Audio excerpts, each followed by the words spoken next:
السلام عليكم، اهلا بكم في قناتي سويت اند صور مع رنا. يا رب تكونوا بخير. لو اول مره تشوفوا فيديو من فيديوهاتي وناويين تشتركوا في القناه، وانتوا بتشتركوا في القناه ابقوا فعلوا الجرس علشان توصل لكم كل الاشعارات الخاصه بالقناه. عندي شويه اجنحه بانيه معمولين بالبقسماط او معمولين بالكريسبي اللي عند العطار، جمال جدا. بسم الله ونبتدي. هنجيب اجنحه ونقطعها على جزئين ونسلقها السلق العادي. طبعا انا ما صورتلكمش السلق عادي، يعني زي اللي احنا بنسلقه العادي. بعد ما بتتسلق بنجيب طبق فيه شويه دقيق عليهم شويه ملح، وبنجيب طبق تاني عليه بيضايه وكوبايه ميكس ما بين اللبن والميه، وبنحط بابريكا، بنحط كركم، بنحط ملح، بنحط فلفل اسود.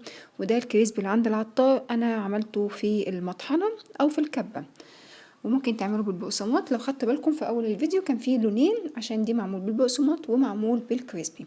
بعد كده بنجيب الأجنحة ونغطيها كويس بالدقيق، بنغلفها بالدقيق كده وبنشيل الزيادة بننفضه.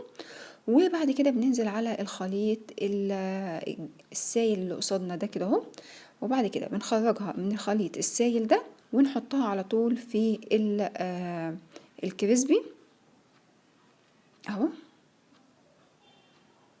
شايفين؟ وابتدي اغلف عليها كويس جدا واضغط ضغطة خفيفة قوي علشان اتأكد ان هي اتثبت معايا الكريسبي او البقسماط بتاعي. بعد كده في الوقت ده بكون محضرة زيت غزير محطوط في طاسة. نصيحتي ليكم بقى عشان نقدر نظبط الدنيا اليومين دول، مش لازم نقلي الحاجة على مرة واحدة، ممكن نقليها على مرتين تلاتة. طاسة صغنونة نحط فيها شوية زيت، خلص الزيت عندنا الباقي لو احنا لسه مستخدمينه اول مرة والباقي حبة صغيرين على طول نستخدمه في الطبيخ، وكده هنوفر كتير في الزيت. طيب الخليط اللي اتبقى مني، طبعا انا عامله كيلو اجنحه بس، فطبيعي جدا ان البيضه وكوبايه الميه واللبن دول هيبقوا كتير.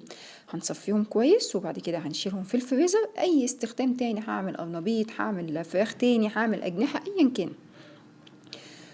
وادي اهو اول ما خدت اللون طلعتها على طول من الزيت. طبعا اللي لونه اصفر ده هو اللي معمول بالكريسبي، واللي لونه غامق ده هو اللي معمول بالبقسماط.